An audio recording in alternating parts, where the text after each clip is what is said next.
రాష్ట్రంలో ఏడాది కూటమి పాలనతో మహిళలకు జరుగుతున్నటువంటి అన్యాయాలు అక్రమాల మీద ఈ రోజున ఈ రౌండ్ టేబుల్ కాన్ఫరెన్స్కి విచ్చేసినటువంటి రాష్ట్ర మహిళా అధ్యక్షురాలు గౌరవ ఎమ్మెల్సీ వరదు కళ్యాణి గారికి, మాజీ గౌరవ హోంమంత్రి వర్యులు తానేటి వనిత గారికి, ఎమ్మెల్సీ కల్పలతారెడ్డి గారికి, అలాగే మాజీ ఎమ్మెల్యే భాగ్యలక్ష్మి మ్యామ్కి, అలాగే ప్రస్తుత మేయర్లు, మాజీ మేయర్లు, అలాగే గౌరవ కార్పొరేటర్లు, ఎన్టీఆర్ జిల్లా అధ్యక్షురాలు, అలాగే ఇతరత్ర మన వైఎస్ఆర్సీపీ కుటుంబంలో మహిళా విభాగానికి సంబంధించినటువంటి ప్రతి ఒక్క ఈరోజు ఎవరెవరైతే ఏ ఏ విభాగానికి ఉన్నారో వారందరికీ కూడా మనస్ఫూర్తిగా నమస్కారాలు తెలియజేస్తున్నాను.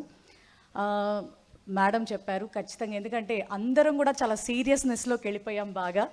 సో ఆ ఇదిని పోగొట్టడానికి మ్యామ్ తానేటి వనిత మ్యామ్ నన్ను చేసిన రిక్వెస్ట్ని బట్టి, నిగ్గదీసి అడుగు ఈ సిగ్గులేని జనాన్ని, అగ్గితోటి కడుగు ఈ సమాజ జీవోత్సవాన్ని, మారదు లోకం మారదు కాలం, దేవుడు దిగిరాని ఏమైనా అయిపోని. Thank you. నిజంగా ఈ రోజున రాష్ట్రంలో మహిళలకు జరుగుతున్న అన్యాయాలు చూస్తూ ఉంటే ఇది అన్యాయ పాలన, అక్రమ పాలన అనేటటువంటి మాటలు చాలా చిన్నవైపోతాయి. కీచక పాలన, దుశ్శాసన పాలన అంటే చాలా కరెక్ట్గా ఉంటుంది. మన జగన్మోహన్ రెడ్డి గారి ప్రభుత్వంలో మహిళలు చాలా గొప్పగా చట్టసభల్లో 50% ఆధిక్యతని సంపాదించుకుని ఆ స్థాయికి మనం వెళ్తే, ఈ ప్రభుత్వం వచ్చిన సంవత్సర కాలంలో మళ్ళీ మహిళలందరూ కూడా అన్ని రంగాల్లో ఉన్న మహిళలు కావచ్చు, అలాగే మన బిడ్డలు, ఆడపిల్లలు, చిన్నవాళ్ళు కావచ్చు, 100 సంవత్సరాల క్రితం వంటింటికే పరిమితం అవుదామా అన్న ఇది ఎలా ఉండేదో ఈరోజు ప్రస్తుత ఆడవారి పరిస్థితి ఇంత దారుణంగా ఉంది. ఈ రోజున నిజంగా ఎంత భయంకరంగా అంటే, మేడం వాళ్ళు ఆల్మోస్ట్ చెప్పటం జరిగింది, మన ప్రభుత్వం రాగానే 40,000 బెల్ట్ షాపులు రద్దు చేసి ఒక క్రిస్టల్ క్లియర్ ఇన్స్ట్రక్షన్స్తో మరి జగన్మోహన్ రెడ్డి గారి పాలన ఆ విధంగా ముందుకు పోతే, సంవత్సర కాలంలో 60,000 70,000 బెల్ట్ షాపులకి అవకాశం ఇచ్చి, గుడి లేదు బడి లేదు, ఎవరైనా సరే తాగండి ఊగండి అని చెప్పని మరి మధ్యాంధ్రప్రదేశ్గా సంవత్సర కాలంలోనే మార్చినటువంటి గొప్ప ఘనత ఈ చంద్రబాబు నాయుడు గారికి మాత్రమే దక్కుతుంది. నిజంగా ఎంత దారుణం అంటే, చంద్రబాబు నాయుడు గారికి అమరావతి మహిళలు మాత్రమే మహిళలుగా కనబడటం అనేది చాలా మనం బాధపడవలసినటువంటి విషయం. అంటే ఆ మహిళలు కాదా అని కూడా నేను మాట్లాడను, మనం కూడా మహిళలమే, ఈ రాష్ట్రంలో ఉన్న వాళ్ళందరం మనందరం కూడా మహిళలమే అని ఆయన గుర్తించాలి. ఎందుకంటే సాక్షి మీడియా ద్వారా ఎవరో జర్నలిస్టు మాట దొర్లినటువంటి మాటని పట్టుకుని ఇంత దారుణంగా సాక్షి మీడియా మళ్ళీ క్షమాపణలు కూడా చెప్పడం జరిగింది, కేఎస్ఆర్ గారు కూడా క్షమాపణ చెప్పడం జరిగింది బాధ్యత తీసుకుని. కానీ అంత జరిగినప్పటికీ కూడా కక్షపూరితమైనటువంటి చర్యలతో ముందుకెళ్ళి అసలు ఎలా చెప్తారు అసలు అయితే అబ్బా, అసలు ఆ రేణుకా చౌదరి గారికి అయితే మహాతల్లి నిజంగా ఆవిడ కాంగ్రెస్ ఎంపీగా ఏ రకంగా ముందుకు పోతా ఉందో నాకైతే అర్థం కావట్లేదు. మనందరం సిగ్గుపడాల్సిన చిన్న మాట కూడా చెప్తాను నేను, ఎందుకంటే గతంలో అనుకుంటా యూట్యూబ్లో వీడియో చూశానండి నేను, జర్నలిస్టులు మీరు తాగుతారు కదా, మీరెట్లా సారా వ్యతిరేక ఉద్యమంలో పాల్గొంటారు అని అడిగితే అసలు నిజంగా దానికి దీనికి సంబంధం ఏంటని అడిగింది ఆవిడకి అస్సలు వర్తించదట. ఈవిడ మళ్ళీ మన జగన్మోహన్ రెడ్డి గారి గురించి తప్పుడు మాటలు మాట్లాడుతుంది. వాళ్ళకి సంబంధించిన వాళ్ళు ఏం మాట్లాడినా తప్పులేదు, ఏమి అసలు అది తప్పే కాదు. జగన్మోహన్ రెడ్డి గారిని మాత్రం, భారతమ్మ గారిని మాత్రం, విజయమ్మ గారిని మాత్రం ఏది పడితే అది అనేస్తారు, పేక పిసికి చంపేస్తే బాగుండని కూడా అంటారు. ఇవి తప్పు మాటలు కాదు. అలాగే మరి అమరావతి మహిళల మీద ఏదో అనేశారు అని చెప్పిన అది మనకి సంబంధం లేకపోయినా వైఎస్ఆర్సీపీకి ఆపాదించి రగడ చేసి పెట్టినటువంటి వీళ్ళు మరి చంద్రబాబు నాయుడు గారు మరి ఎలా మనం ఏ విధంగా వారిని అరెస్ట్ చేయకూడదో ఒక్క మాట ఇది మీరు అందరూ ఆలోచించుకోవాలి. సూపర్ 6 ఇస్తానని చెప్పని ఇవ్వకుండా ఇచ్చేశాను, ఇక మీద మాట్లాడితే నాలుకలు మందం అని అంటే మహిళలందరం మనం కూడా ఉన్నాం కదా.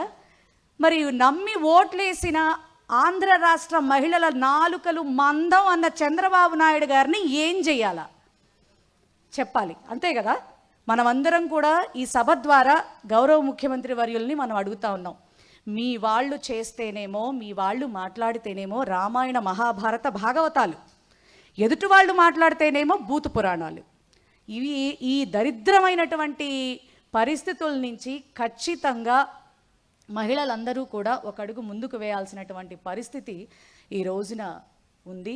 నిజంగా ఎంత బాధాకరం అంటే వీళ్ళ తారతమ్యం చెప్తా ఉన్నా. సోషల్ మీడియాలని అడ్డం పెట్టుకుని జగన్ గారిని ఏమైనా అనొచ్చు, భారతమ్మ గారిని ఏమైనా అనొచ్చు. అసలు ఆ చేబ్రోల్ కిరణ్ అనేవాడు, ఆ కిరా కార్పి అనేవాడు, సీమరాజా అనేవాడు రోజమ్మ గారిని కావచ్చు, అట్లాగే భారతమ్మ గారిని కావచ్చు, విజయమ్మ గారిని కావచ్చు.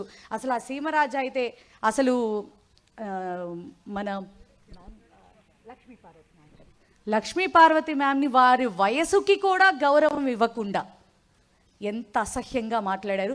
మరి అవన్నీ మీడియా ఛానల్స్కి కనిపించటం లేదా అని అడుగుతాను. నిజంగా ఈ సందర్భంలో మా సాక్షి యాజమాన్యాన్ని కూడా నిజంగా మనస్ఫూర్తిగా అభినందిస్తా ఉన్నా. ఎందుకంటే ఏబిఎన్ కన్నా, TV5 కన్నా, ఈటీవీ కన్నా విలువలు విశ్వసనీయతతో ముందుకు పోతున్నటువంటి ఛానల్ అని నేను గౌరవంగా చెప్తా ఉన్నాను.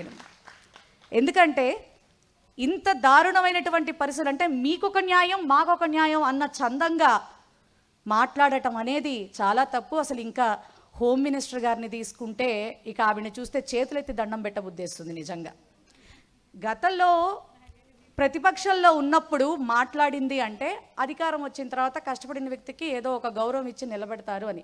మ్యాక్సిమం ఆవిడకి హోమ్ మినిస్టర్ పదవి ఇచ్చేసారు, అయిపోయింది. ఆవిడ అడ్మినిస్ట్రేషన్లో ఉన్న విషయం మర్చిపోయి ఇప్పటికీ కూడా జగన్మోహన్ రెడ్డి గారినే తిడతాను, లేకపోతే ఆయన ఏం చేస్తే అది చేస్తాను అంటోందే తప్ప రాష్ట్రంలో ఆడపిల్లల మీద, మహిళల మీద ఇన్ని అరాచకాలు, ఇన్ని అక్రమాలు, ఇన్ని అఘాయిత్యాలు జరుగుతూ ఉంటే అదే మేడం, అదే అర్థం కావట్లేదు. అసలు ఆవిడికి పదవి ఎందుకు ఇచ్చారనేది జగన్ గారిని తిట్టడానికి అయితే అధికార ప్రతినిధి తీసుకొని కూర్చోవచ్చు మేడం, పార్టీ పదవి తీసుకోవచ్చు. ఈ దౌర్భాగ్యం ఎందుకు? నిజంగా ఈ సందర్భంగా మన టైంలో పనిచేసిన మేకతోటి సుచరిత గారికి, తానేటి వనిత మ్యామ్కి కూడా మనం హృదయపూర్వక అభినందనలు తెలియచేయాలి. ఆ పదవికి వన్నె తీసుకొచ్చారు. ఎందుకంటే చాలా గౌరవాత్మకంగా ముందుకెళ్ళాం మనం. మన టైం అనేది నిజంగా చంద్రబాబు నాయుడు 40 years ఇండస్ట్రీ అని చెప్పుకుంటారు. కానీ 5 సంవత్సరాల పాలన చేసినటువంటి జగన్మోహన్ రెడ్డి గారిని చూస్తే ఈయనకి ఎందుకంత భయం అనేది నాకు అర్థం కావట్లే. నెక్స్ట్ టైంకి అసలు జగన్ గారు ఉండకుండా చేస్తాడంట. నేను ఇచ్చిన హామీలు నెరవేరుస్తా, ప్రజల్లో ఉన్నటువంటి భయం పోగొడతా, ఆడపిల్లలకి అండదండలుగా నిలబడతా అని మాట్లాడకుండా జగన్ గారిని లేకుండా చేస్తాట. జగన్ గారు దైవాంశ సంభూతుడుగా మనం చెప్పాలి. ఎందుకంటే భగవంతుడి అనుగ్రహంతో పుడినటువంటి ఒక ప్రత్యేకమైనటువంటి వ్యక్తి. ఆయనకి తల్లిదండ్రులన్నా, మహిళలన్నా, అట్లాగే భగవంతుడన్నా చాలా భక్తి. ఆ యొక్క మంచితనంతోనే 5 సంవత్సరాలు కూడా చాలా చక్కని పరిపాలన అందించారు. అటువంటి నాయకుడికి మనమందరం ఈ రోజున సైనికులుగా ఉంటాం, మన అదృష్టంగా భావిస్తూ ఉన్నాను నేను.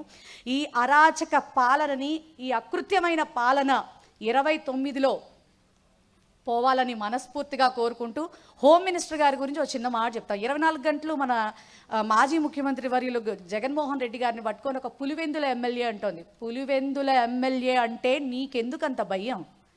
రాష్ట్రంలో ఎక్కడికైనా వెళ్ళి ప్రజల పక్షాన నిలబడి మాట్లాడుతూ ఉంటే మరి అక్కడ జరిగిన సిచ్యువేషన్ గురించి మాట్లాడకుండా, అక్కడ ఆయనకి ప్రొటెక్షన్ కల్పించకుండా ఏదేదో మాట్లాడుతుంది ఆవిడ. ఈవిడ పాయకారావుపేట ఎమ్మెల్యే మాత్రమే అనుకుంటోందండి. అందుకే రాష్ట్రంలో ఉన్న సమస్యలు గాలికి వదిలేస్తున్నారు. రాష్ట్రంలో సమస్యలు ఈవిడకి అక్కర్లా. అందుకే జగన్మోహన్ రెడ్డి గారిని తిట్టే పనులు మాత్రమే చేస్తున్నారు వారు. ఇదిలో నిజంగా ఇటువంటి పరిపాలనలో మనందరం ఇంత భయంగా బ్రతకటం చాలా దురదృష్టకరం. మరి రాష్ట్ర మహిళామణులందరి తరపున కూడా వైఎస్ఆర్సీపీ మహిళా లోకం అంతా కూడా నిలబడి పోరాడుతుందని అటువంటి చక్కని బాధ్యతలు మనం అందరం కూడా తీసుకుని మరి జగన్మోహన్ రెడ్డి గారి ఆదేశాల మేరకు మనం 29 వరకు కూడా ఎటువంటి భయాలకు ఎటువంటి ఇదికి మనం లోనవ్వకుండా ఖచ్చితంగా జగన్మోహన్ రెడ్డి గారిని మళ్ళీ 29లో సీఎంని చేసుకుని ఈ ఆంధ్ర రాష్ట్రానికి స్వర్ణాంధ్ర పాలన ఇవ్వాలని మనస్ఫూర్తిగా కోరుకుంటూ థ్యాంక్ యూ సో మచ్.